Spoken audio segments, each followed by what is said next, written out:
Shalom, shalom. Bendiciones para todos mis hermanos de Chosica, Lima, Perú. Nuevamente es un verdadero honor poder compartir con cada uno de ustedes y a todos nuestros hermanos y amigos que nos observan a través de la plataforma digital de Facebook, YouTube y las distintas. Les bendecimos en el poderoso nombre de Yeshua HaMashiach. Hoy vamos a recapitular, amén. Vamos a hacer una pequeña oración. Yo quiero que en este momento tengamos unos 30 segundos, un minuto de agradecimiento a nuestro Padre y pedirle que Él sea el que se siga glorificando. Gracias, Padre amado, por este tiempo que nos has permitido en estos 2 días, pero también por esta tercera oportunidad en la que estamos con un deseo de seguir aprendiendo y recibiendo tu palabra. Todo lo que tienes para nosotros es un verdadero honor y queremos tener la receptoría adecuada para poder, Señor, percibir todo lo tuyo y rechazar lo que no es tuyo también, Señor. Queremos que nos ayudes a poner en práctica para que sea evidente de manera notoria a la sociedad, a la familia, Señor, el cambio que produces en nuestra intuición, en nuestros pensamientos, en nuestras emociones y en nuestras acciones. Te pedimos que en esta noche abras nuestro entendimiento en mayor grado, en mayor dimensión, de tal manera que se nos alumbre, Señor, la percepción y podamos, Señor, entender códigos y misterios como solamente tú lo puedes hacer, en el poderoso nombre de Yeshua, de Jesucristo, nuestro HaMashiach, nuestro Salvador. Amén. Amén. Aleluya. Ok. Saben que normalmente esta conferencia nosotros la hemos llamado Escuela SOC o Escuela de Capacitación Ministerial SOC. SOC. ¿Por qué SOC? Porque SOC quiere decir secretos, quiere decir misterios. Cuando leemos el libro de Jeremías, del profeta Jeremías 33:3, nos dice: clama a mí y yo te responderé y te enseñaré cosas grandes y ocultas que tú no conoces. Ahí la palabra ocultas tiene que ver con la palabra SOC, secretos. ¿Qué le estaba diciendo el Señor a Jeremías, al profeta Jeremías? Al profeta, estamos hablando de alguien con un nivel espiritual de altura superior, con alguien que tenía un entendimiento, alguien que nació para ello. Y el Señor le dice: yo te voy a enseñar a ti secretos cuando tú clames a mí. Yo te voy a enseñar a ti misterios cuando tú clames a mí. Normalmente estos textos son usados para predicarse y decir: si tienes un problema, clama al Señor. Tienes una adversidad, clama al Señor. Y por supuesto que es aplicable, pero también podemos, es decir, la esencia de lo que el Señor le estaba diciendo aquí a Jeremías era que clamara para que Él le revelara los misterios. Ese era el propósito de ese clamor, es decir, que nosotros podemos clamar al Eterno para que Él nos revele secretos. Y esa es la iniciativa que Él estaba provocando en la vida del profeta Jeremías. Jeremías, clama para que yo te revele misterios. Misterios que a Jeremías le fueron revelados incluso en Jeremías capítulo 1, donde el Señor le dice: Jeremías, antes que nacieses, te conocí. Es decir, Jeremías, tú no habías nacido, pero yo ya te conocía.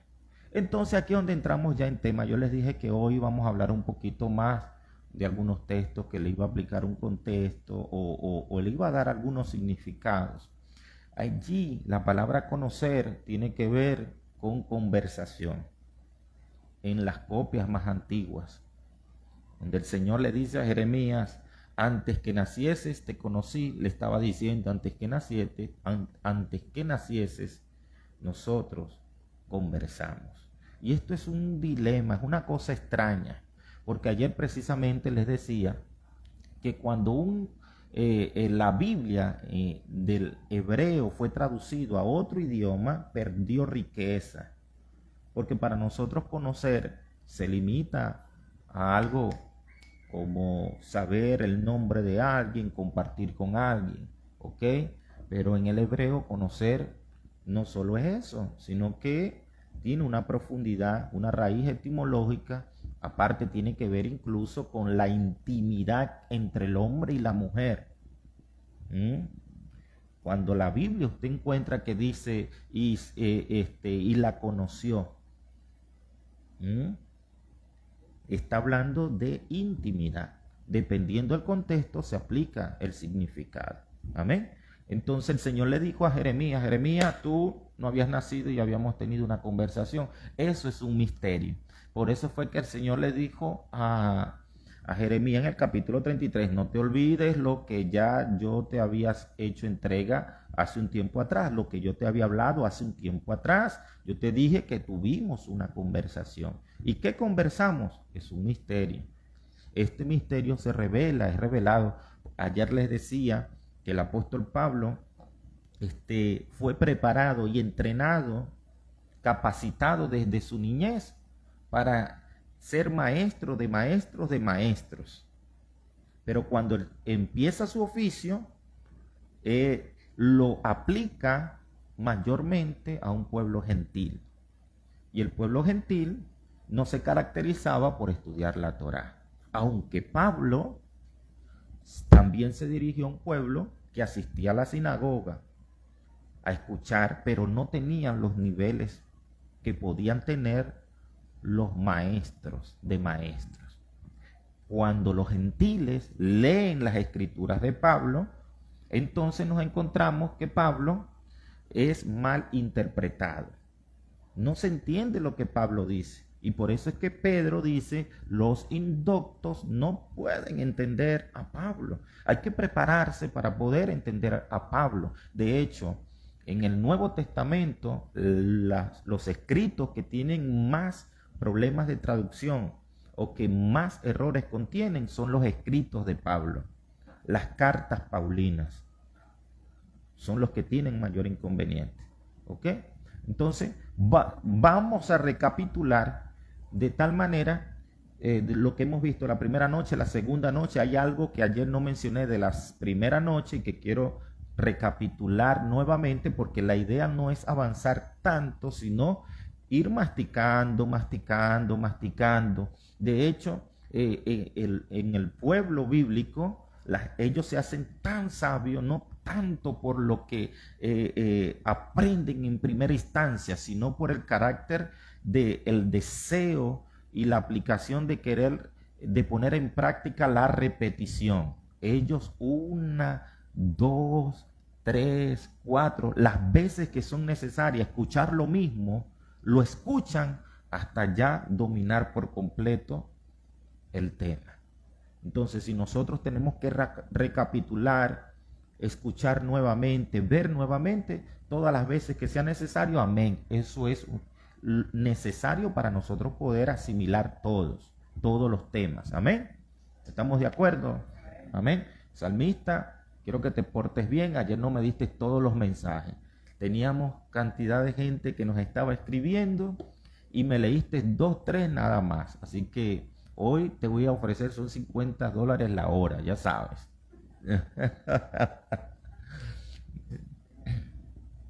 Si alguien ha escrito, para que me hagas el favor ya de...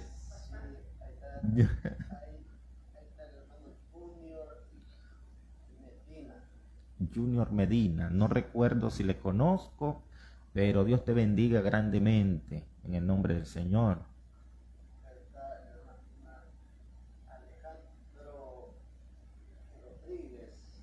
Me parece que es Alejandro de Tumbes. Dios te bendiga, Alejandro. Bueno, Dios les bendiga a todos grandemente, pero lo que quiero que me digas, los que dejan mensajes. Amén.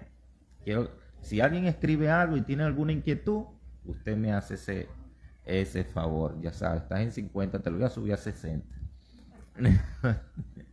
Bueno, aquí tenemos exégesis versus eisegesis. Explicamos la primera noche, hermano Rolando, que exégesis, de una forma sencilla, es entender el contexto general de lo que quiere decir un escrito. Es decir, se investiga, tiene un carácter de investigación para sacar del escrito lo que quiso decir el autor, lo que quiso decir el autor, ¿ok? En esencia es eso, tratar de sacar lo que quiso transmitir el autor, amén. El autor, sabemos, bíblico es nuestro Padre Celestial, ¿ok? Y los escritores, los profetas, aquellos vasos e instrumentos. ¿Qué fue lo que quiso transmitir el autor? Tratamos de ponernos en la piel de ellos, de manera que tratamos de descubrir ese punto que es importante. Y eso es posible por medio de la exégesis. Pero la eisegesis es todo lo contrario. Al momento de leer palabras como meditar, Elías dijo, síganlo intentando, no vaya a ser que su Dios esté meditando. Pero también Josué 1:8 dice, nunca se apartará de tu boca este libro de la ley, sino que de día y de noche meditarás. Y lo encontramos en los salmos, en los proverbios, la palabra meditación, en cantidades de veces en la Biblia. Pero no significa lo mismo en todas las ocasiones. ¿Por qué? Porque, como les dije ayer, las palabras hebreas son polivalentes. Entonces, yo dije polifacética, pero en realidad es polivalentes. Polivalentes de manera que, dependiendo su contexto, se aplica su significado. Por ejemplo, meditar para el profeta Elías en el momento que él emplea, hermana Roxana, pero usted se me está escondiendo. ¿Ah? Mira, aquí hay asiento adelante. Ahí, o bueno, se va a poner allí, está bien. ¿Ah? Dependiendo su contexto, se aplica el significado. Por ejemplo, Elías se estaba burlando de los profetas de Baal. De tal manera que les dijo, mira, síganlo intentando, no vaya a ser que su Dios esté haciendo una necesidad. Eso era lo que les estaba diciendo.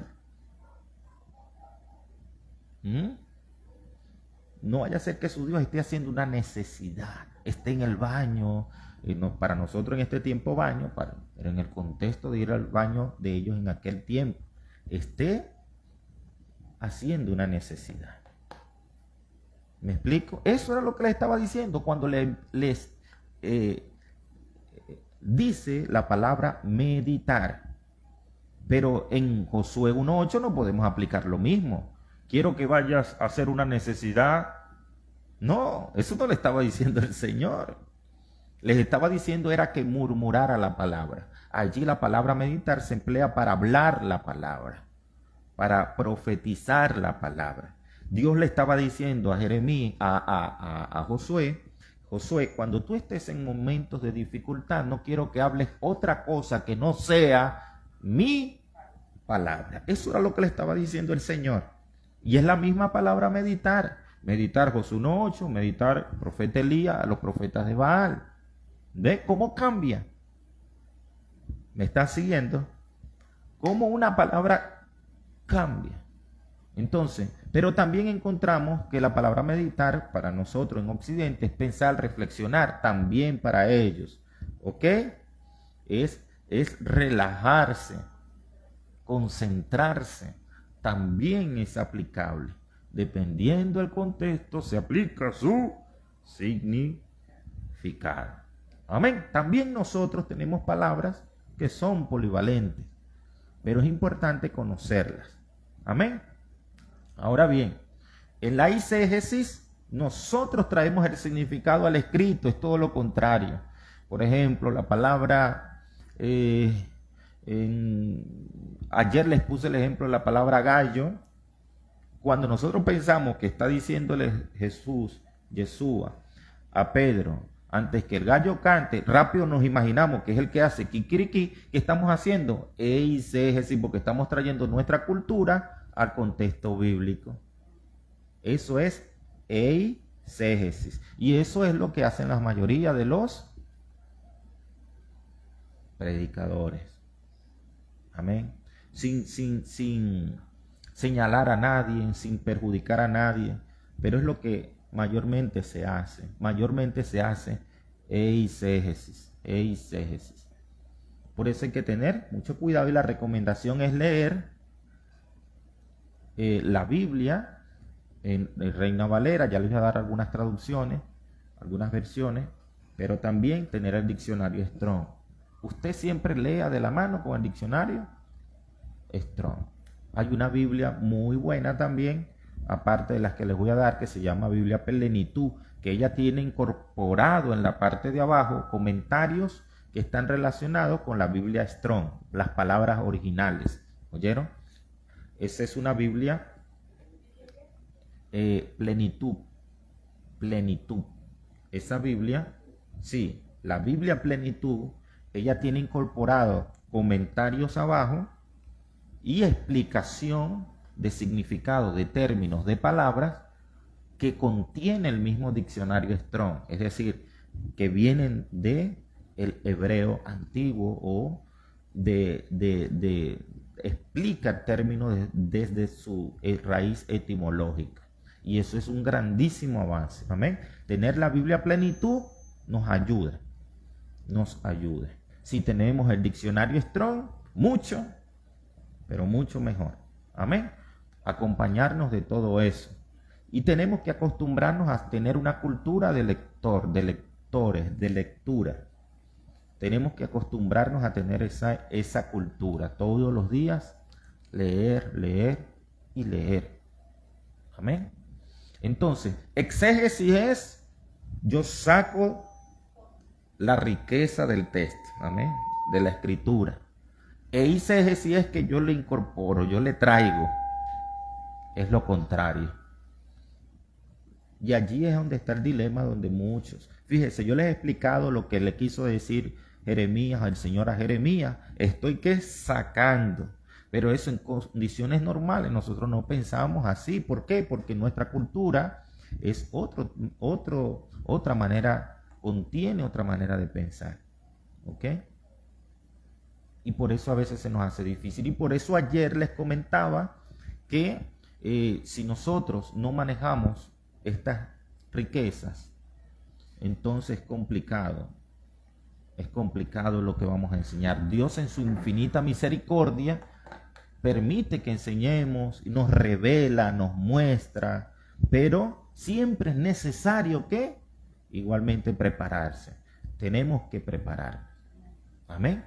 Por eso decía que profeta que no estudia la palabra, que no entiende la palabra, que no entiende estos códigos, no se le podría llamar profeta. No se le puede llamar profeta a alguien que ve una visión, una revelación, así nomás y listo, lo subimos. Y les puse el ejemplo de un entrenador que ve un talento, por muy talentoso que sea, necesita adaptarse al sistema de juego, a la visión de juego, ¿ve? A todo esto para poder formar parte del equipo, del primer equipo. Amén. Ahora bien, empezamos bueno, no hay ninguna pregunta con respecto a exégesis y eisegesis. Está claro allí, ¿no? Está claro ese punto allí. No hay ninguna pregunta en las redes, salmista. Ok, miren, vamos a usar algunos textos bíblicos, como por ejemplo la palabra solo e idónea, la encontramos en Génesis capítulo 2, versículo 18. Alguien me haga el favor de leerla. Ahí tengo al salmista, al profeta Samuel. En nombre del Padre, del Hijo y del Espíritu Santo. Amén. Y dijo Jehová Dios, no es bueno que el hombre esté solo. Le haré ayuda idónea para él. Amén. Dice, no es bueno que el hombre esté solo. Le haré ayuda idónea para él. ¿Qué sucede? Que para nosotros la palabra solo es solo, ¿verdad? Pero resulta ser que donde se escribe la palabra solo, en los textos más antiguos, encontramos que se emplea la palabra levat. Y levat no es solo de solitario, de alguien que está ausente, de alguien que carece de compañías, no, sino que es otro tipo de soledad, ¿ok? No es que sea solo de ausencia, de estar aislado en un punto donde no haya nada ni nadie, ¿ok? Por eso cuando nosotros leemos solo, decimos, Adán estaba solo, ¿verdad?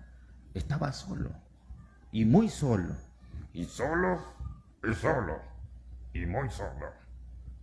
Pero vamos a leer ahora Génesis capítulo 5 para entender este texto de Génesis capítulo 2, versículo 18, y darnos cuenta en qué punto de soledad estaba Adán.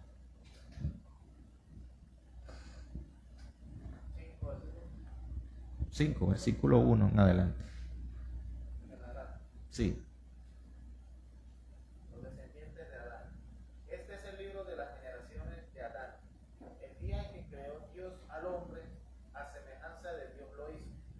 Varón y hembra los creó, y los bendijo, y llamó el nombre de ellos Adán.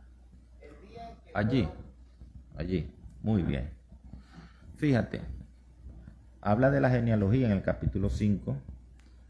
Hay mucho que hablar. Mire, en otras ocasiones he dicho, no aquí, pero el libro de Génesis, de Berechit, es esencial para la teología de la Biblia. Si yo no entiendo Génesis, mi teología va a ser mal interpretada. Me estoy quedando sin batería. Va a ser mal interpretada. ¿Oyeron? Entonces, léame ahí, profeta, hágame el favor, vea si alguien ha escrito.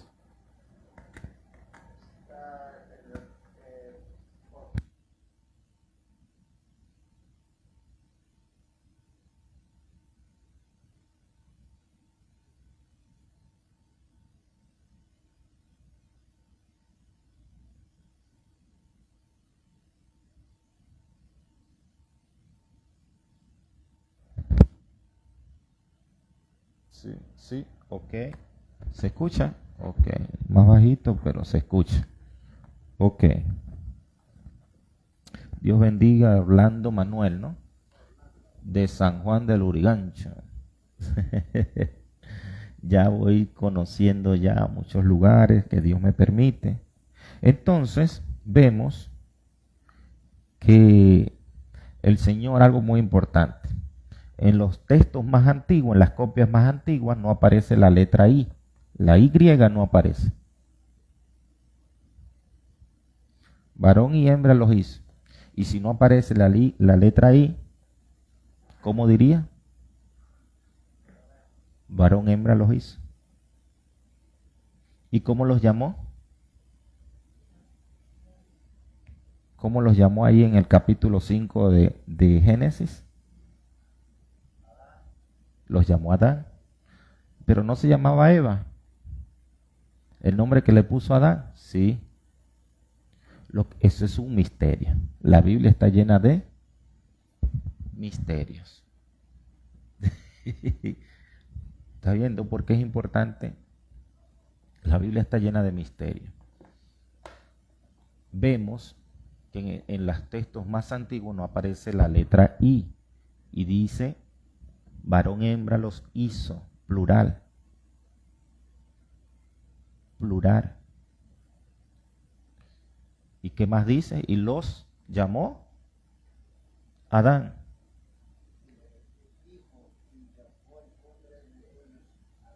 Plural. ¿Me está siguiendo? Adán. Lo que quiere decir que en Génesis Adán no estaba solo. Solo que Adán no tenía conciencia de que no estaba solo. Adán no tenía conciencia de que no estaba solo. Esto es un punto muy tremendo, porque hasta donde nosotros sabemos, ¿verdad? Creemos es que primero Adán, después por allá sacaron una costilla y de esa costilla salió Eva. Pero la importancia de nosotros conocer el significado de las palabras nos ayuda a tener luz y claridad. Amén. Luz y claridad. Luz y claridad. En Génesis 2:18, la palabra que se emplea para solo es levat, que no es solo de solitario, de estar aislado, de estar en una ausencia de acompañamiento total. De acompañamiento total. Tiene que ver con otro tipo de ausencia. La respuesta la tenemos en Génesis 5, donde dice que al momento de crear a Adán, los creó a los dos. Pero una cosa es crear y otra cosa es formar. ¿Oyeron? Eva fue construida de una parte de Adán, del costado de Adán, no necesariamente de la costilla. Para los sabios, Eva estaba en un punto en el que Adán no tenía conciencia de ella. ¿Y qué fue lo que Dios hizo en Génesis 2:18? No es bueno que esté solo, le haré ayuda idónea. Pero qué tremendo es esto, porque la palabra idónea en los textos no aparece, sino que dice ayuda contraria. Ayuda al frente, le pondré enfrente, le haré ayuda contraria. Y usted dirá, bueno, entonces, ¿qué es esto? ¿Qué me está queriendo decir? Que el matrimonio es constituido por Dios. Es Dios quien constituye el matrimonio. Y que el matrimonio proviene desde la eternidad. Y es Dios quien establece quién es quién. Cada persona que viene a este mundo viene con su alma gemela, viene con su alma asignada, con su pareja asignada. ¿Me está siguiendo? Y allí es donde tiene cumplimiento lo que dice la Escritura, lo que Dios unió, no lo separe el hombre. No se está refiriendo a que nunca puede haber esto o lo otro, no. Está diciéndonos es imposible que lo que Dios haya unido, el hombre lo separe. Es imposible.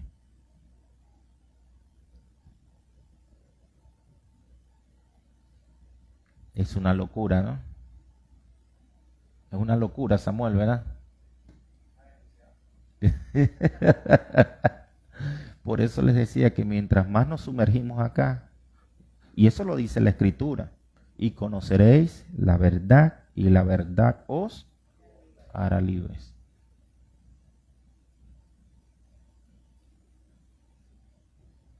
Tremendo, hermano Rolando. Por eso la importancia de conocer el significado, porque con el significado, wow, cuánta luz, cuánta luz. Fíjense que aquí tengo dos palabras hebreas. Como les dije, yo tengo mi letra fea. Lo de arriba no crean que es mío, lo escribió el salmista, el profeta Samuel, ¿verdad? Y aquí tenemos la letra Alec Chin Hei y allá tenemos la letra Alec Yok Chin.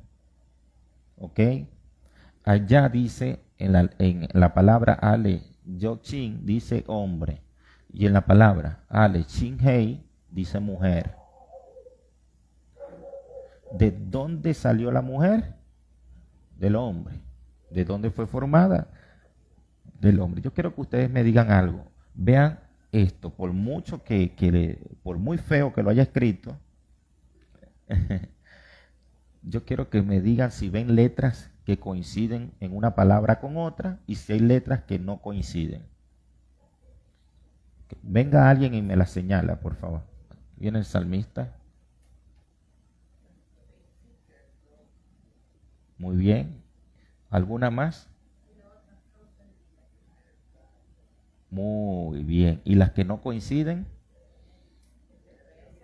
Muy bien, muy bien, muy bien.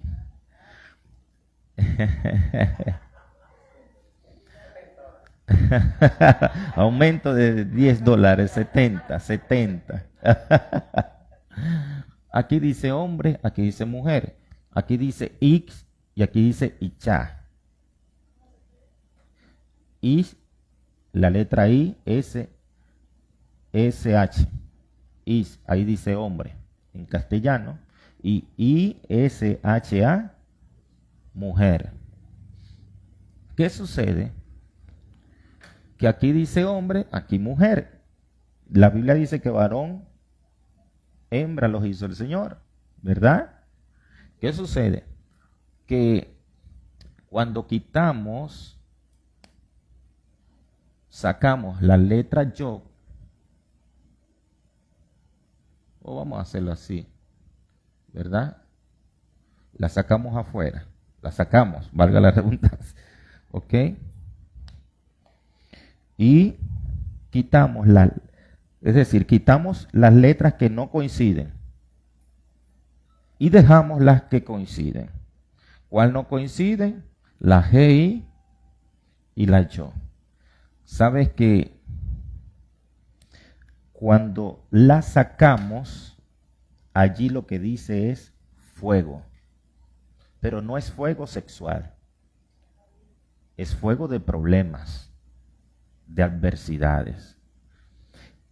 Pero afuera, estas dos letras que sacamos contienen la letra yo, hey. Las dos primeras letras que se le mencionó a Moisés cuando se le apareció el ángel de Yahvé, el ángel de Jehová, en la zarza que ardía, en el capítulo 3 de Éxodo, que le dijo, yo soy el que soy.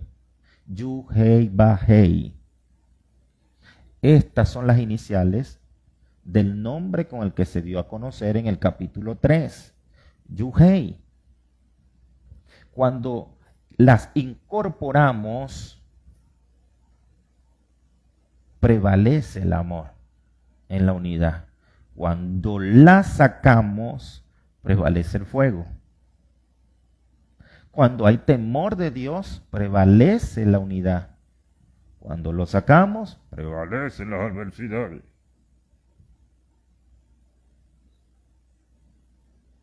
¿Me está siguiendo?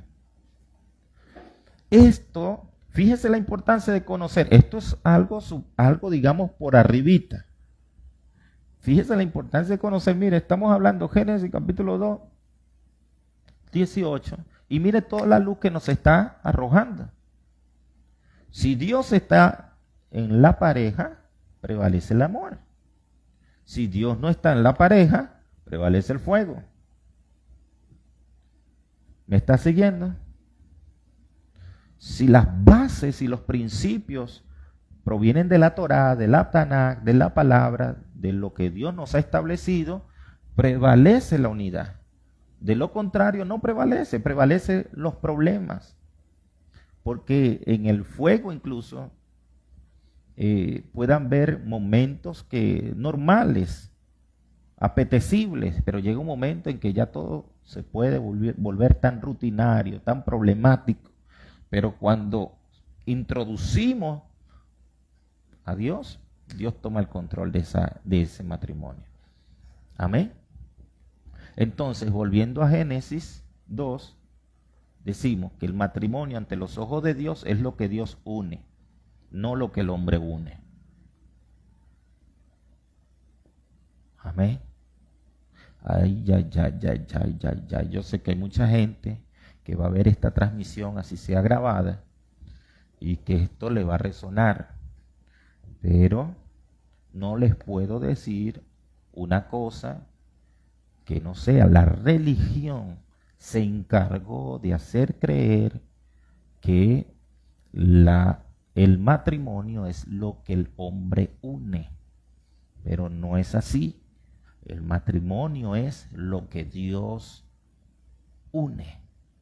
Lo más terrible es que en la mayoría de los matrimonios a nivel mundial han sido unidos por el hombre, no por Dios. Eso es lo tremendo. ¿Me está siguiendo? Sin embargo, Dios en su misericordia, y hay gente matando a otros porque no han hecho cosas como las que ellos hicieron, pero resulta ser que ante los ojos de Dios están fuera de significado.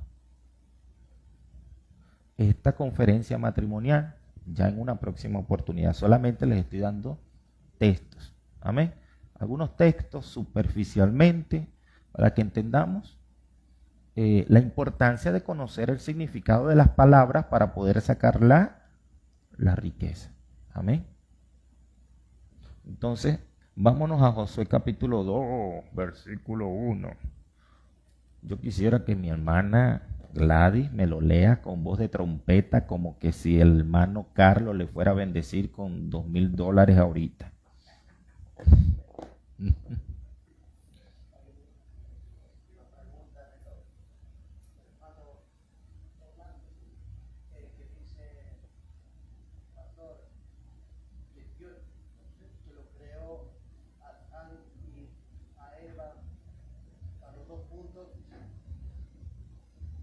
Sí, solo que el proceso de formación de la mujer terminó un poquito más adelante, pero al mismo tiempo los creó. Esa es la respuesta. Dígame, hermana Gladys.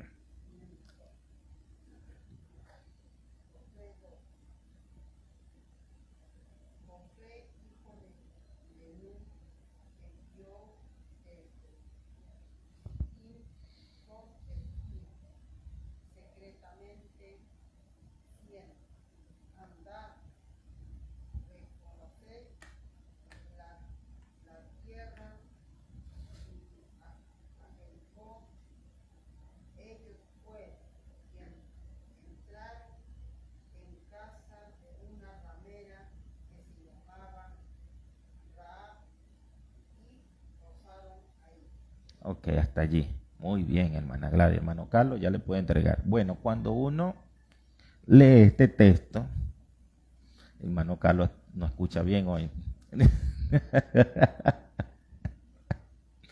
Cuando uno lee este texto, es llamativo la atención porque fueron los espías a espiar la tierra y resulta ser que una ramera, literalmente leído allí, fue quien los protegió, ¿no? Esta ramera terminó después uniéndose al pueblo de Israel y casándose con un hombre, un príncipe de la tribu de Judá, que se llama Salmón, ¿no? El Mesías proviene de este linaje.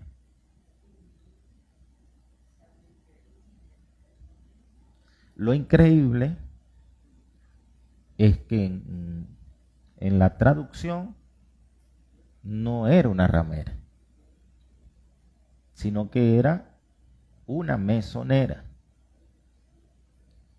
Era alguien que servía, era como una casa de servicio de comidas, era todo lo contrario. Y bíblicamente está prohibido por la Torá este tipo de conductas donde el hombre esté con mujeres en esa condición. Entonces sería contradictorio. La misma Torá lo prohíbe. Solamente hubo un momento en el que Dios envía a aquel profeta, pero fue para dar una enseñanza. Pero la Torá lo prohíbe tocar este tipo hablando de gente en situaciones extremas que ya dedican su cuerpo al servicio. ¿Me está siguiendo? Entonces esto contradice la misma palabra, pero para los sabios no era una ramera, era una mesonera. Acá creo que le dicen azafata, ¿no? ¿Cómo? Mesera, azafata. ¿Ok? ¿Me está siguiendo? Mire cómo cambia. Le estuve hablando que reina y es algo tremendo. Esto nos bombardea porque ¿de dónde predicamos nosotros? ¿Ve? ¿De dónde predicamos? De acá. Y si encontramos allí que dice ramera, oye, es algo tremendo, ¿no?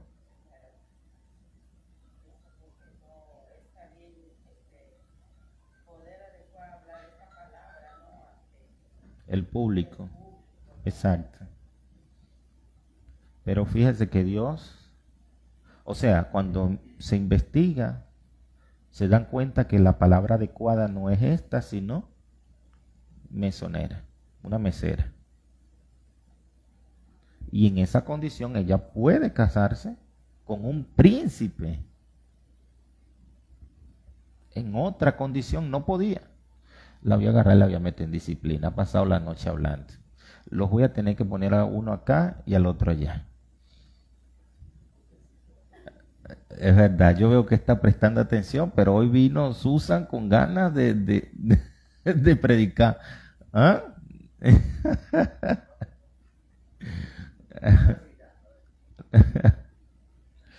Fíjese la diferencia, ¿verdad, hermano Rolando?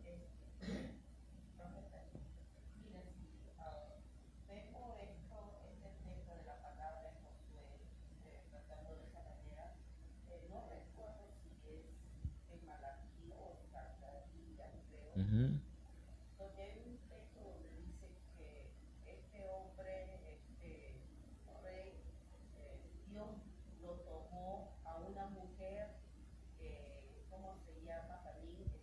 Sí, al profeta Oseas.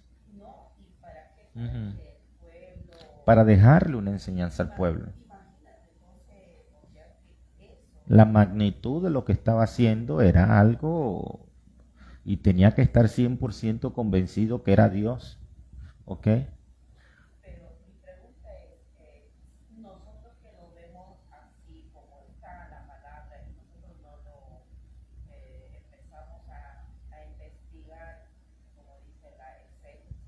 Ujú.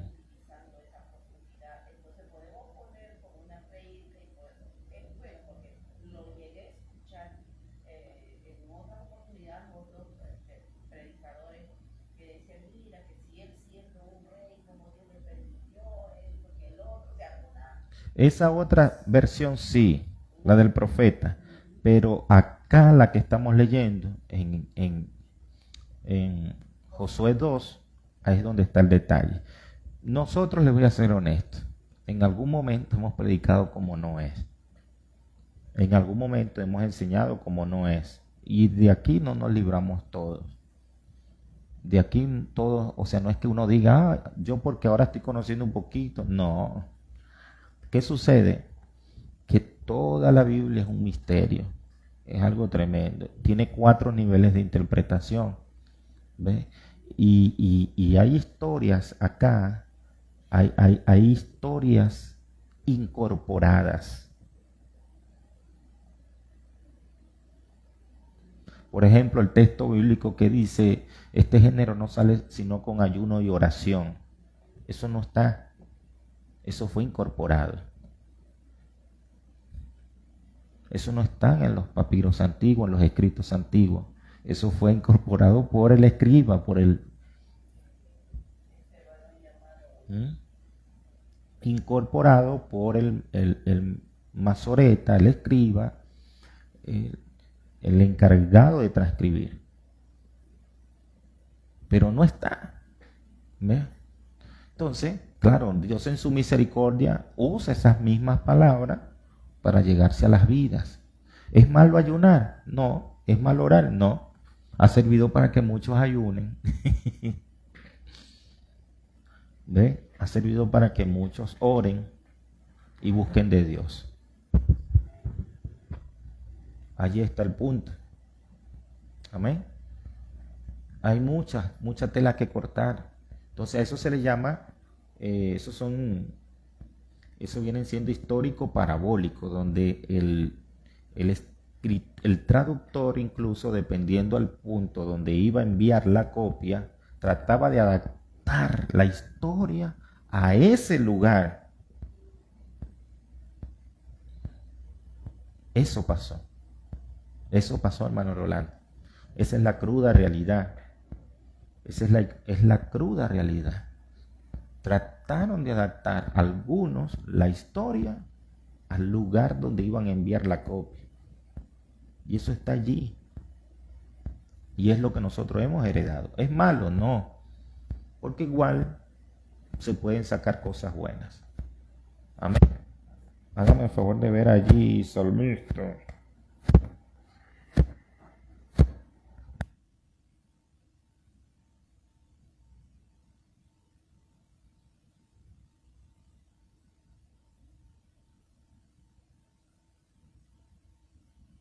Sí, ok. Sí.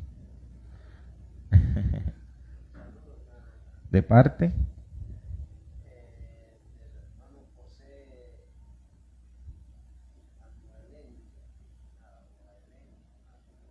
Es de Argentina. Dios te bendiga. Nahuelán, de Argentina. Amén. Dios bendiga a mi hermano grandemente. Entonces, hay textos en esa condición. Amén. Ahora, ¿qué tenemos que hacer nosotros? ¿Dejar de leer? No. Les estoy entregando algunas bibliografías para que ustedes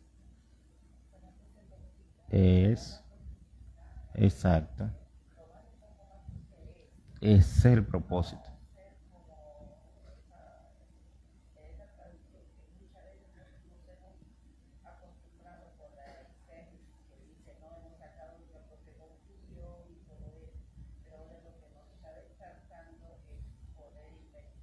Amén. Por eso ayer les hablaba de cuál fue el proceso del texto, del idioma, la lengua, todo, y cómo de copia pudieron haber cambios, situaciones, todo eso.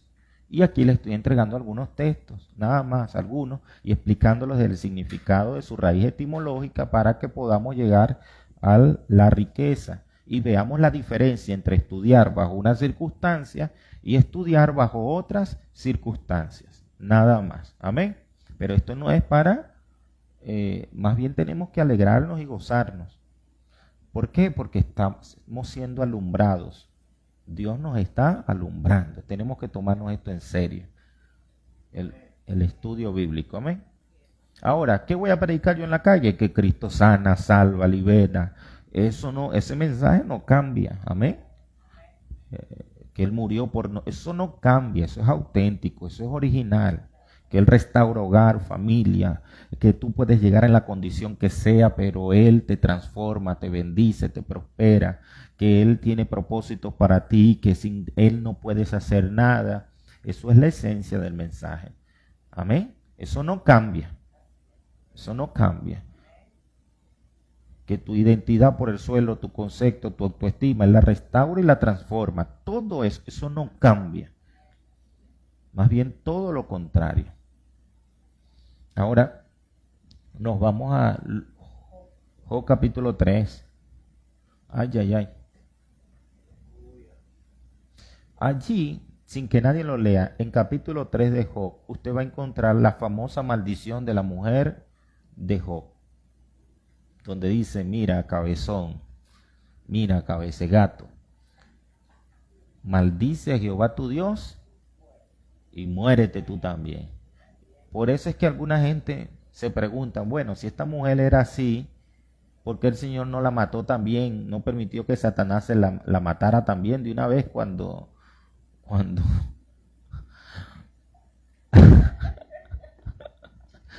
cuando se llevó todo, ¿no?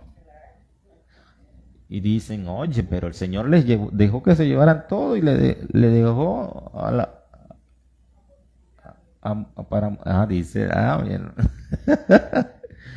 para mortificarlo, ¿no? Cosa tremenda que usted esté viviendo un proceso y que esté alguien allí dándole, ¿no? Qué cosa tan terrible. ¿Y qué sucede? Que muchas prédicas se han prestado para decir que esta mujer era una hija del diablo. Les voy a decir algo. Esto no es 100% seguro. Lo otro sí es 100%. Pero esto que les voy a decir, para muchos sabios,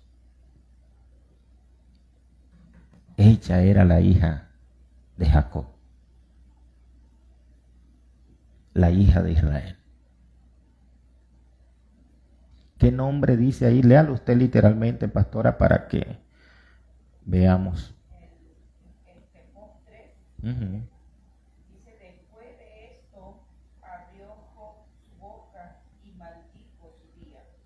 Y exclamó Job y dijo, perezca el día en que yo nací y la noche en que se dijo, varón es concebido. Sea aquel día sombrío y no cuide de él Dios desde arriba, ni claridad sobre él resplandezca.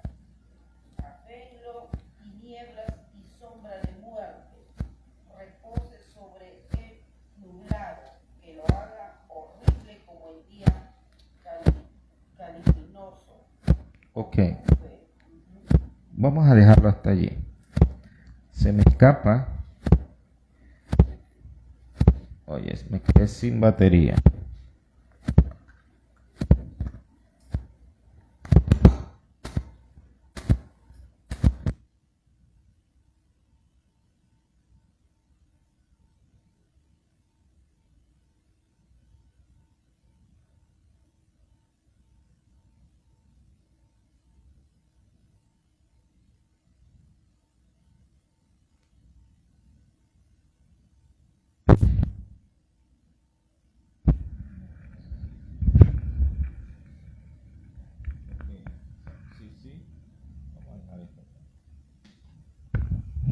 Sí.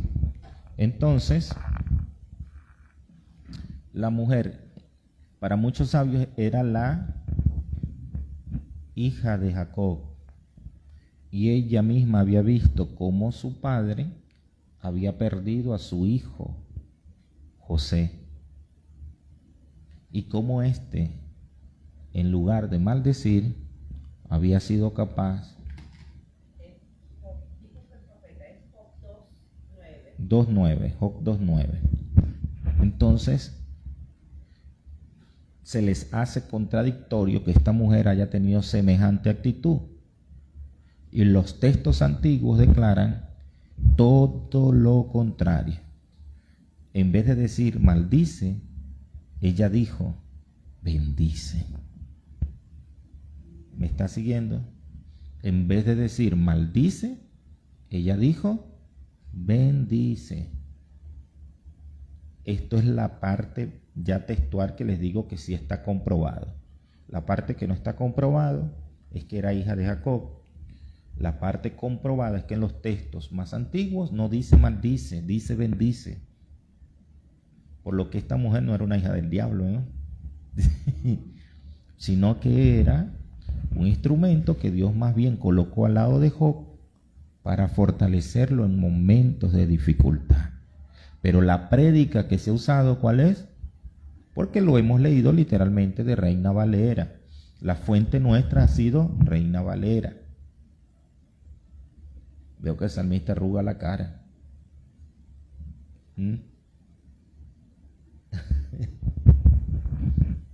Ahora vámonos a Lucas 23:42.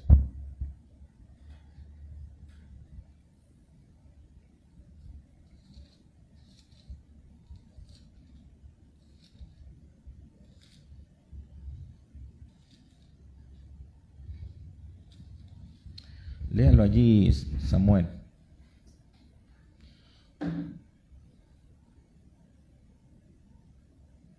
Y dijo a Jesús, acuérdate de mí cuando vengas en tu reino. Lee el 43 ahora. Entonces Jesús le dijo, de cierto te digo que hoy estarás conmigo en el paraíso. ¿Cómo es esa cosa? Yo quiero hacerles una pregunta. ¿Cómo es esa cosa? Cuando usted lee la Biblia, usted se da cuenta que Jesús no fue al paraíso ese día. Entonces Jesús es mentiroso. Porque Él está diciendo, de cierto te digo que hoy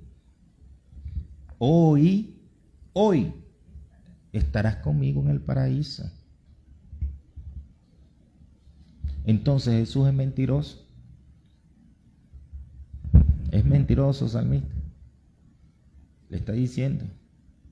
Mientras que el otro está consciente de quién es Yeshua, la respuesta que le ponen a darle a Jesús es contradictoria, porque el que está en la cruz le está diciendo: cuando vengas en tu reino, acuérdate de mí. Él sabía quién era Yeshua, a él le fue revelado.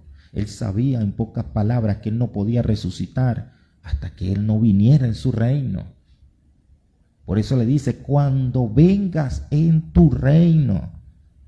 Pero viene Jesús y le dice: de cierto te digo que no va a ser necesario que yo venga a mi reino. Tú hoy mismo te vas conmigo al paraíso. ¿Ah?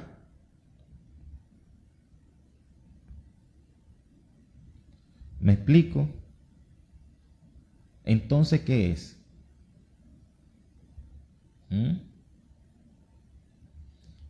Es una mala traducción. No es de cierto te digo que hoy estarás conmigo en el paraíso. ¿Y sabe por qué? Porque Cristo no estuvo ese día en el paraíso. Y hasta donde sabemos, ¿qué sucede con las personas que parten de esta tierra? Dice Tesalónica: los muertos en Cristo resucitarán cuando venga en su reino. ¿Ve? Se va a un lugar de descanso, de reposo. Y ese lugar de reposo, las almas son resucitadas una vez que Cristo venga en su reino. Es decir, lo que conocemos como el arrebatamiento. Amén.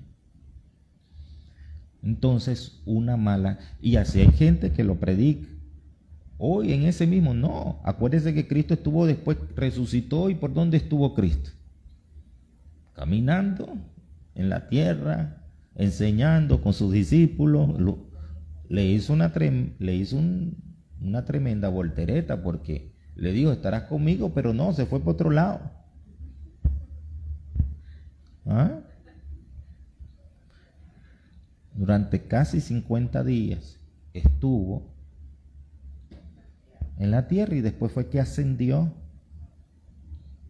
Amén. ¿Jesús es mentiroso? No, pero está ahí en la escritura. Hermano Rolando, le dijo: hoy estarás conmigo. Y uno dirá: ¿y cómo no lo sobreentiende? Porque como uno lo lee, uno trata de adaptarlo. La mente trata de adaptarlo y decir: no le estaba diciendo necesariamente que iba a estar en paraíso. Él estaba diciendo otra cosa. No, paraíso es paraíso.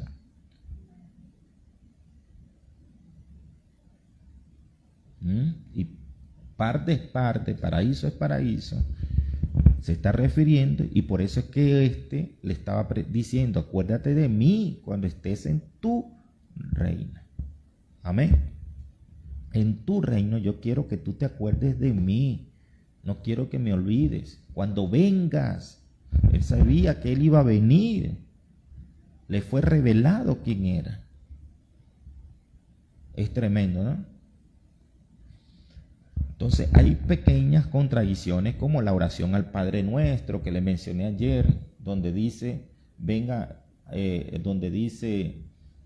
no nos dejes caer en tentación, y otra dice: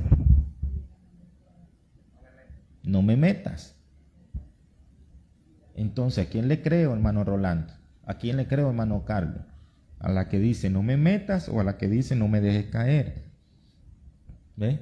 Entonces, con esto lo único que quiero es que podamos nosotros activar la iniciativa de poder leer con mayor profundidad, más nada, que no leamos por leer. Amén. Y si escuchamos a un predicador, a un maestro, gloria a Dios, pero siempre es importante nosotros poder profundizar. Eso es todo. Esto no es para desanimar, esto no es para nosotros esquivar esto, no, todo lo contrario. ¿Cuál recomendación les daría? Amén, amén, amén. Acá Samuel. Entonces, cuando el que estaba a su lado le dice que se acuerde de él cuando tengas en tu reino, y él le dijo: eso te digo que hoy estarás conmigo en el paraíso. Entonces, en la original, ¿qué fue lo que le dijo? Todo. no tiene que ver no es la respuesta literal que le entregó Jesucristo a él. No es una respuesta que, de cierto, el tema allí es un tema de coma. Yo ayer no les hablé de los masoretas. Es importante esa pregunta. Yo no les hablé de los masoretas. ¿Quiénes eran los masoretas? Los masoretas aparecieron a partir entre el siglo 6, 8, 9 después de Cristo. Ellos fueron los que incorporaron los signos de puntuación. La Biblia no tenía signos de puntuación y los masoretas fueron los que incorporaron los signos de puntuación. Si tú le dices, por ejemplo, hay una anécdota con respecto a una juez que le dice a su secretaria, mira, matarlo no, perdonarlo. Pero la secretaria puso la coma donde no iba, puso matarlo, coma, no perdonarlo. El hombre que iba a ser perdonado por una coma terminó siendo decapitado. Y es el mismo punto acá con Jesús. De cierto te digo, hoy, coma, estarás conmigo en el paraíso. ¿Me estás siguiendo? Es un tema de coma, de posición. Mientras por una dicen, de cierto te digo que hoy estarás conmigo en el paraíso. ¿Ve? Lo que estaba diciendo, hoy yo te digo, tú estarás conmigo en el paraíso. Eso era lo que le estaba diciendo. Es un tema de mal posesionamiento en la coma. ¿Dónde tuvieron que ver los masoretas? Yo ayer no les hablé de los masoretas que jugaron un papel importante y que también sumaron a los detalles que ya tenían la Biblia. Sumaron. ¿Ve? Si usted pone una coma donde no va, el significado cambia. ¿Me está siguiendo? El significado cambia. Y eso es lo que heredamos. Es lo que nosotros hemos heredado. Es tremendo porque de allí venimos todos. No tenemos la culpa. Nuestros padres no tienen la culpa. Nuestros padres espirituales. Yo no culpo a nadie, ni nosotros somos llamados a culpar a nadie. Y si alguien no ha tenido la preparación, tampoco los vamos a culpar. Amén. Pero sí, a partir de ahora, ¿qué vamos a hacer? Vamos a prepararnos. Porque esto nos va a hacer aún mejores. Amén. Si nosotros hubiésemos vivido en los tiempos que ellos vivieron, lo más seguro es que también hubiésemos cometido los mismos detalles. Es lo más seguro, ¿eh? Ahora Dios nos está permitiendo abrir los ojos para poder coordinar a la luz de la palabra todo lo que es real y verdadero. Amén. En su misericordia nos fue revelado Cristo. Eso es lo más importante. Sin Él no hay salvación. Amén. Yeshua HaMashiach, Jesucristo el Salvador. ¿Ok? Entonces, ¿alguna otra pregunta hasta acá? ¿Alguna otra pregunta? ¿Todo bien? ¿Todo clarificado? Hermano Rolando, ¿cómo queda? De verdad, exprésese. Me gustaría que se exprese, que me diga algo, que los hermanos me digan algo, me digan cómo se sienten, cómo ha sido hasta ahora. De hecho, hoy no quiero avanzar mucho más porque no quiero crearle mucha ensalada. ¿Ok? Yo creo que gracias a las buenas enseñanzas y lo tenemos que, bueno, personal, ¿no? Yo tomar más, investigar lo que dice versículo, ¿no? Para poder entenderla más. Amén. Así es, todos tenemos. Ahora, eso no quiere decir que no vamos a leer. Tenemos que leer. Solo que ahora tenemos que acompañar esa lectura con diccionarios que nos arrojan luz desde la raíz etimológica. ¿Qué quiere decir eso? El diccionario Strong, que ya lo he recomendado. La Biblia Plenitud, que ya tiene incorporado el diccionario Strong. ¿Ok? O parte del diccionario Strong. Amén. Ya tiene incorporado parte. Dígame, hermano Carlos.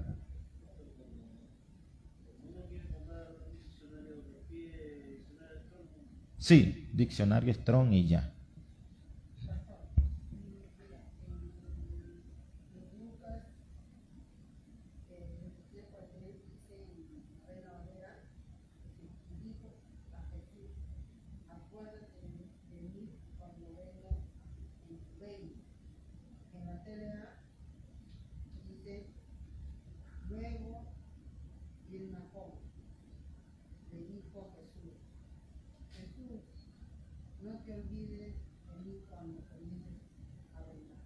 Amén. En la TLA cambia un poco la... Lea el 43 para ver cómo lo dice en la TLA. Jesús le dijo, te aseguro que hoy estarás conmigo en el paraíso. También comete el error. Lo que dijo fue te aseguro hoy que estarás conmigo en el paraíso. Cambia el significado. Porque de lo contrario sería mentiroso, porque Jesús no fue al paraíso en ese tiempo. Exacto. Fue algo evidente, ¿no? Y que tampoco los muertos van de una. Nadie ahorita está en el paraíso, nadie.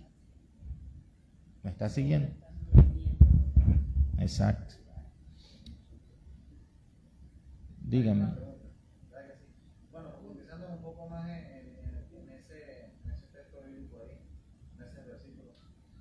Claro, es, en lo poco que yo sé, en el Antiguo Testamento, sabemos que ante la venida de Jesucristo, la única sangre que se derramaba era la expiación De los animales. en el tabernáculo, ¿verdad?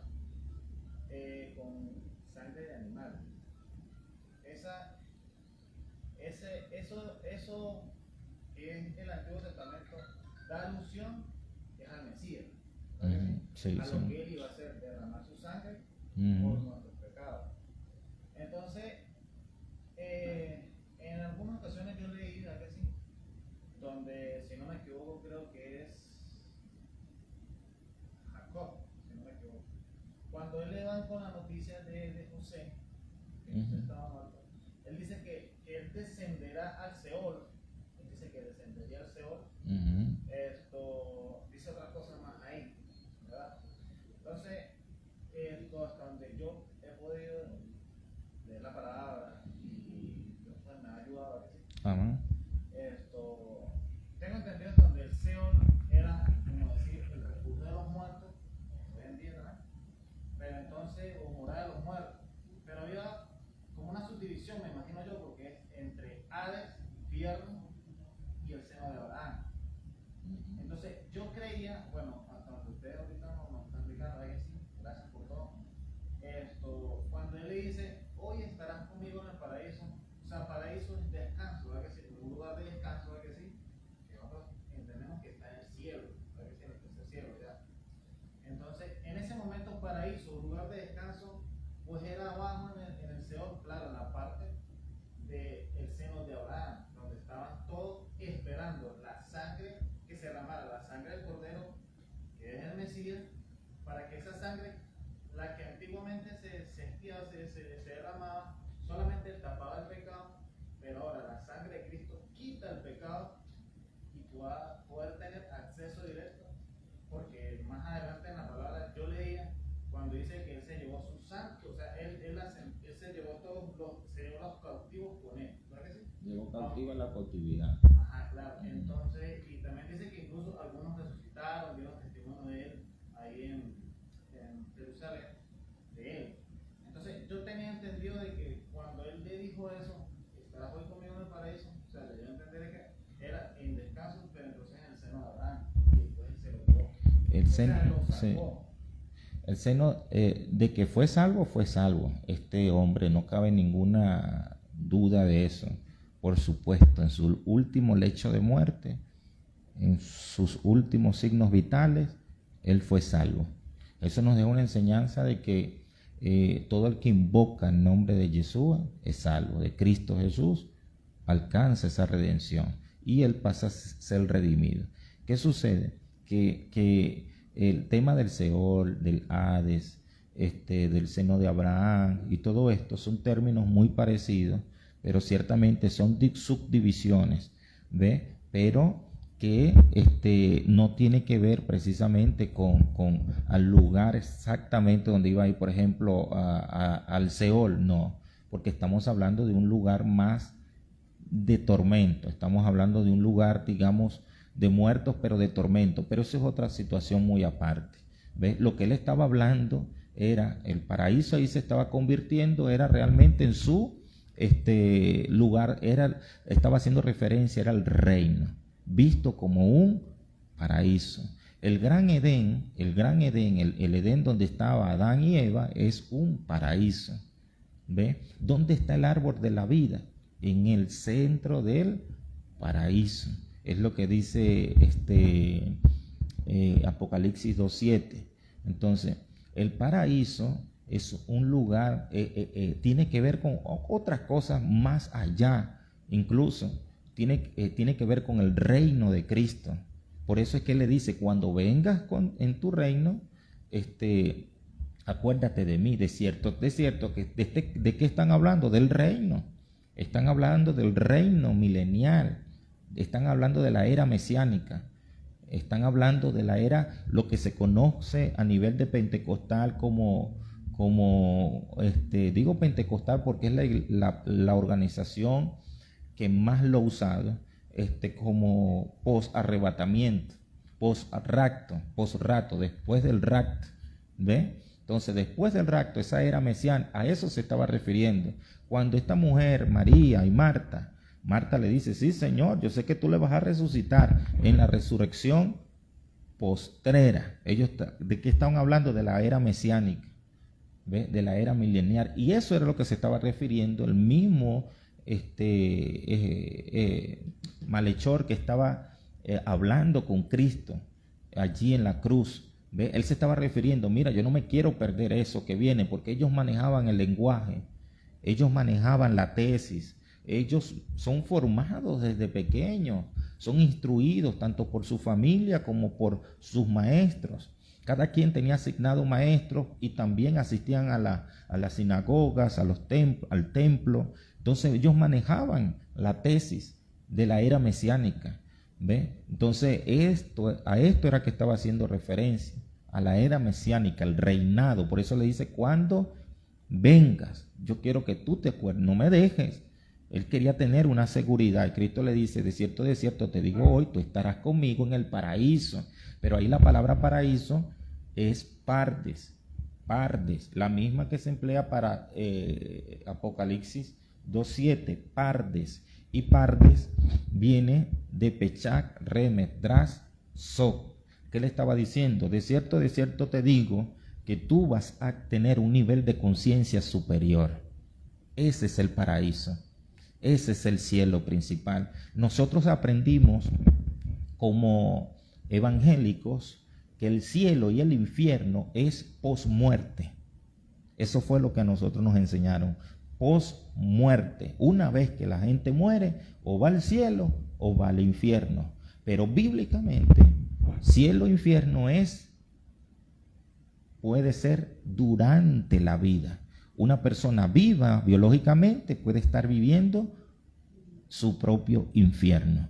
Y una persona en vida puede estar viviendo en el paraíso.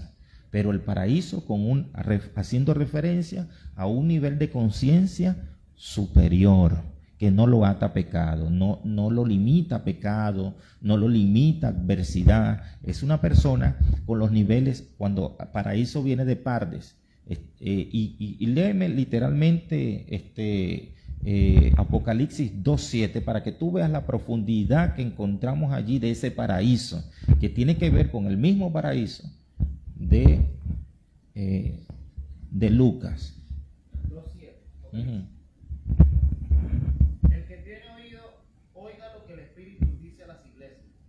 Al que venciere, le daré a comer del árbol de la vida, el cual está en medio del paraíso de Dios. Amén. Fíjese. En la pelea, si alguien tiene oído, que ponga atención a lo que el Espíritu de Dios dice a la iglesia, a los que triunfen sobre las dificultades, no dejen de confiar en mí. Les daré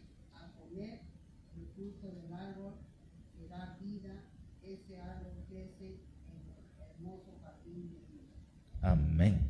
En hermoso jardín de Dios. El gran Edén. ¿Dónde se encontraban Adán y Eva? En el paraíso, en el gran Edén. ¿Ok? Pero paraíso viene de pardes. Pardes. Y pardes, a nivel de interpretación SOC, tiene que ver con Pechak, Remes, Dras, SOC. ¿Ve? Eso es paraíso. O sea, cuando hablamos de paraíso, nosotros internamente podemos vivir un paraíso cuando entendemos esto. Cuando adquirimos un nivel de conciencia superior. Cuando no tenemos conciencia de pecado. ¿Ves? Cuando no tenemos conciencia de lo malo. Podemos vivir en el paraíso. Pero claramente para poder tener acceso a un nivel de conciencia superior, a un nivel superior de entendimiento de la palabra. O sea, el tener el don de entender la escritura es un don. Perdón, el poder entender la escritura es un don. Pero ese es un don que se adquiere por medio de los méritos. Aquí está diciendo, al que venciere.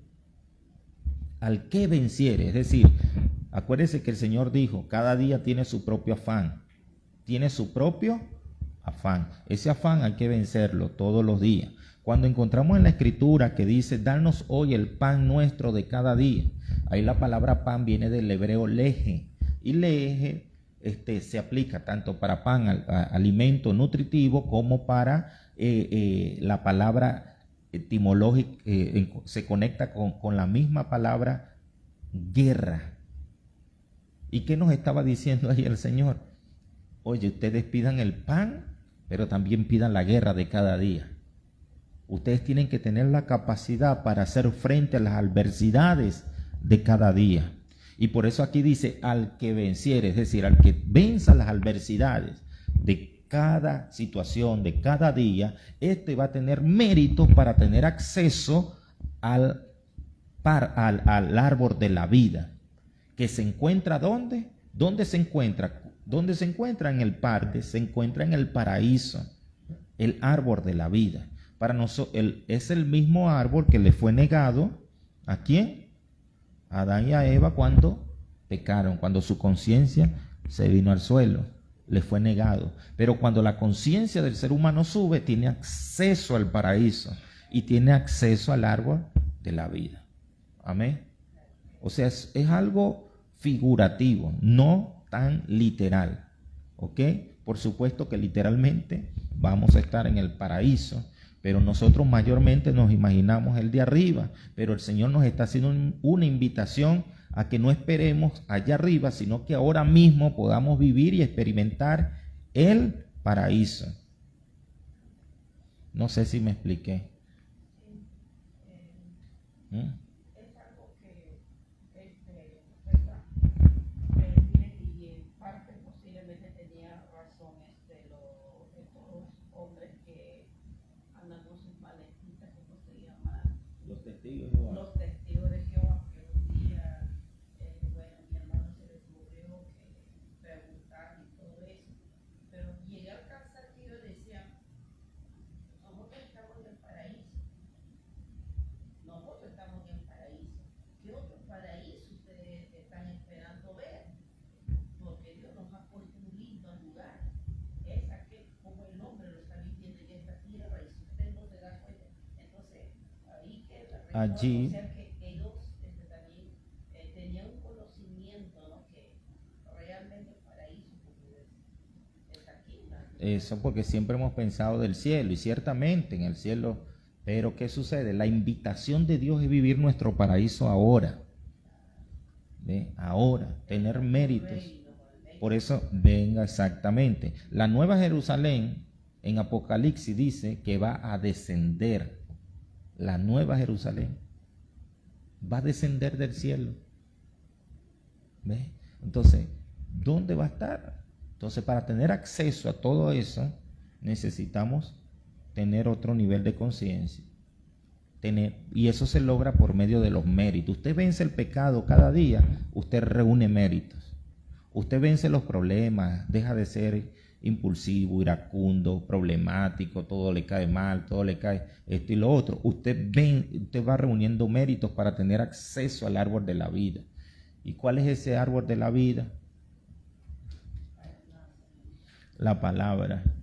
es la palabra. El árbol de la vida es el pan, es la palabra, el sustento. Solo que nosotros siempre lo relacionamos con otro tipo de situaciones, pero tiene que ver con la palabra. Cuando nosotros reunamos méritos, vencemos las adversidades, tenemos acceso al árbol de la vida que está ¿dónde? En el paraíso. ¿Y qué es paraíso? Pardes. ¿Y qué es pardes? Son los niveles de interpretación. Es decir, yo voy a crecer en nivel de entendimiento. Yo voy a crecer en nivel de entendimiento. De tal manera que voy a poder accesar a esto. A medida que yo crezco en nivel de entendimiento, yo voy a poder entender, comprender mayor la palabra, el árbol de la vida. ¿Ve? El árbol de la vida. Por eso, no todo el mundo, esto no es de quien quiere ni de quien puede, sino de quien Dios tiene misericordia. Por eso la importancia también de orar y pedirle a Dios que nos revele su secreto. Esto fue lo que el Señor le dijo a Jeremías, ¿ok?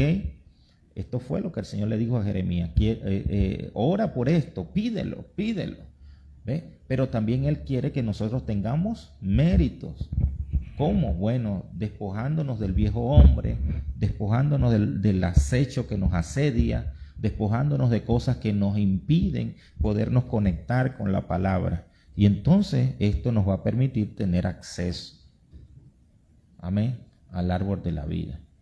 Entonces, todo esto es una síntesis, es un resumen, es un abreboca, porque realmente hay muchas más profundidades. Son algunos textos realmente, algunas situaciones, pero hay mucho más. En la escuela que vamos a estar dando, vamos a dar, es un solo texto bíblico, digamos, por día. Y ese lo desmenuzamos hasta donde podamos, hasta ir captando todo. Estos 3 días, tómeselo más que todo, no se preocupe por haber captado todo y decir, no me quedó esto o no me quedó lo otro. No se preocupe por eso.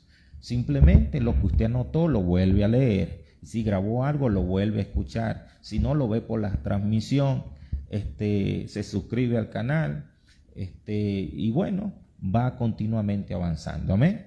En el nombre del Señor. El propósito de esto es despertar nuestra conciencia, el deseo por estudiar, por capacitarnos, por nutrirnos cada vez más. No deje de predicar la palabra, no deje, si siente de ir a la radio, vaya a la radio, si siente de transmitir por las redes, transmita, si siente de ir a la calle, hágalo, si siente de hacer campaña, hágalo, si siente de hacer un evento, hágalo. Esto ya lo está potenciando aún más. Esto no es para despotenciarnos, esto es para potenciarnos.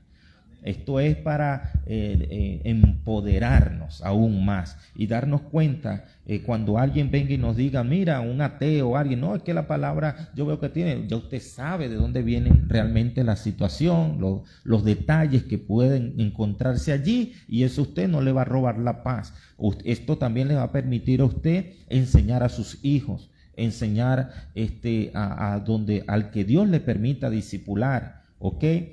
Usted va a tener mayores herramientas, mayores recursos, y usted se va a preocupar más por entender más. Es decir, no se va a quedar con Reina Valera.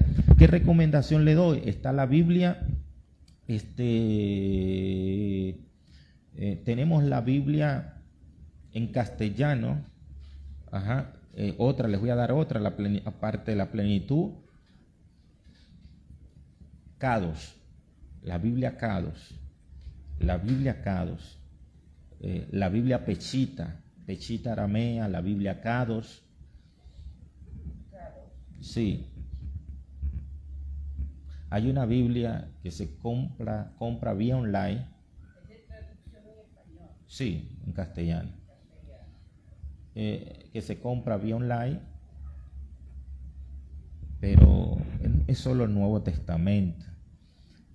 La Kadosh, la Pechita aramea,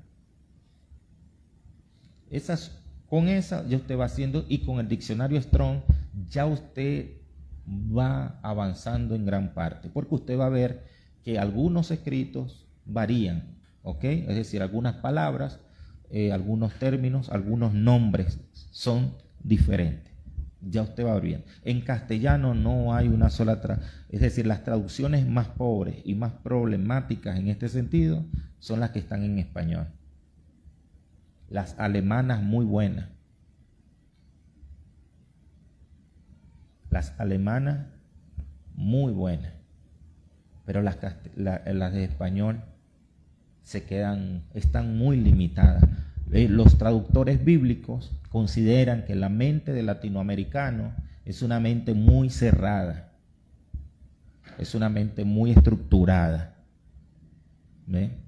Y ellos saben que si traducen como podría traducirse, eso podría más bien bombardear el cerebro. Entonces ellos lo que siguen mayormente es medio cambiando algunas cosas. ¿Ve? La mente del latinoamericano es considerada como una mente estructurada a nivel religioso. Así es considerada. No estamos hablando de Lima, de Perú, estamos hablando de todos nosotros los latinos. Para nosotros, Reina Valera era la única palabra y ya fuera de reina no hay palabra. No hay palabra. ¿Ve? Ellos saben eso. ¿Ve? Y por eso no ha habido esa preocupación y esa iniciativa de poder traducir a un nivel más profundo. Sí hay traductores que han tratado de avanzar un poco, como la Biblia Kairos, Peshitta Aramea. En este momento se me olvida otra que quiero darles, pero después les envío mensaje. Amén. Entonces, lea Reina Valera, lea Kairos, Peshitta Aramea, lea con el diccionario Strong. Y allí usted va a ser potenciado. Y cualquier inquietud, cualquier duda, hablan con sus pastores. Cualquier inquietud, la pastora habla con mi persona. Amén. O ahí vamos a estar en la escuela. Bueno, si no hay preguntas y nadie ha comentado, pues cortar la transmisión. Amén. Dios les bendiga a todos. Hasta una próxima entrega. ¿Todo bien por acá? ¿Frío? ¿Qué hora tenemos? Ahora se nos va como nada, 2 horas, ¿no? Las horas se nos van como nada. Entonces, hay muchos más textos, pero no quiero avanzarle. Zacarías 8:23 es la fuente. Está profetizado que 10 lenguas, 10 hombres de diferentes lenguas, diferentes naciones, dirán, bueno, vamos a tomar el manto de un judío porque entendemos que Dios está con ellos. ¿Ok? Es decir, eso quiere decir esto que estamos haciendo. Esto. Hoy, al día de hoy tenemos que ser honestos. Con la mente occidental hemos leído la Biblia y nos hemos quedado algo rezagados. Pero cuando la leemos con la mente oriental, la mente bíblica, a donde fue entregada, entonces, ¿qué sucede? Podemos descubrir muchas más cosas que antes no. Por ejemplo, la palabra virgen. No les quiero hablar, les hablé de algunas cositas nada más. Dice que María era virgen, pero virgen que es para la mente occidental y virgen que es para la mente oriental. Cuando usted lee literalmente la palabra virgen en la Biblia, usted dice María era virgen, no había conocido hombre, porque incluso la misma Reina Valera se encargó de adornar la escritura. ¿Ok? Pero para la mente oriental, virgen no es esto. ¿Está viendo? ¿Cómo cambia un poquito la cosa? Un poquito, bastante poco. A Fernanda.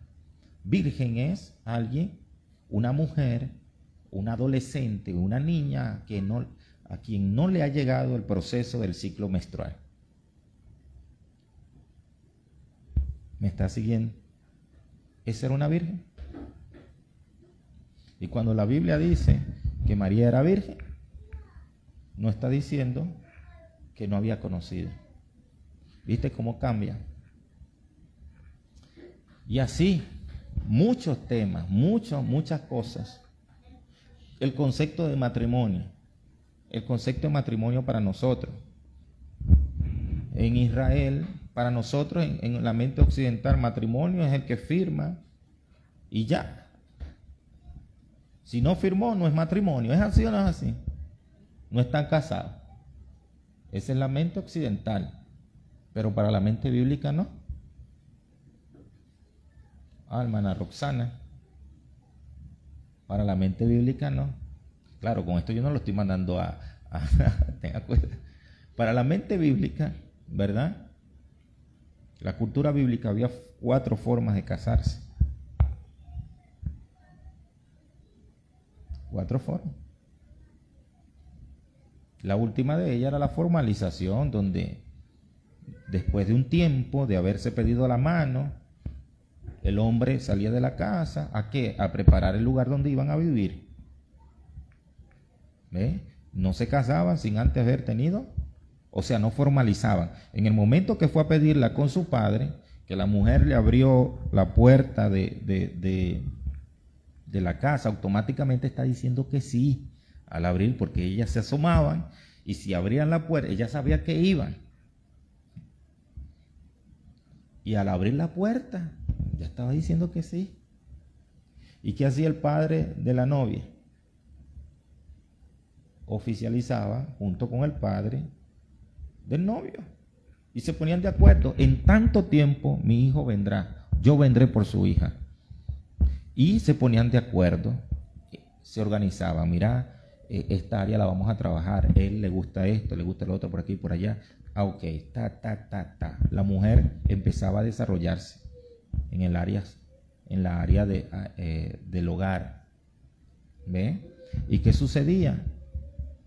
Que al cabo del tiempo se oficializaba. ¿Cómo? Pasando por debajo se me olvida el nombre, y de allí delante de los testigos, oficializaban. Por eso es que dice la Biblia que María estaba desposada, ella estaba pedida. María estaba pedida, solicitada, ya habían dado el primer paso. Pero ya estaba, ya había dado el sí, ya había abierto la puerta, ya había dicho que sí. Ellos estaban casados, solo que hacía falta era el acto de oficialización, pero ya ante los ojos de sus padres, ella era de él y él era de ella. ¿Ok? La otra forma era porque decidían unirse y ya, sin acto, sin nada. Y se consumaba a través de la intimidad. No estoy mandando a nadie a hacer cosas ayer, sino que les estoy diciendo cómo era ya. Y cómo esta mujer, cómo la Biblia, hay diferentes conceptos que para nosotros, incluso la gente les enseñamos a tener conciencia de pecado. ¿Por qué? Porque los mandamos para el infierno y les hacemos sentir lo peor. Ay, si me cortaste la transmisión, yo te mandé a cortar la transmisión, varón.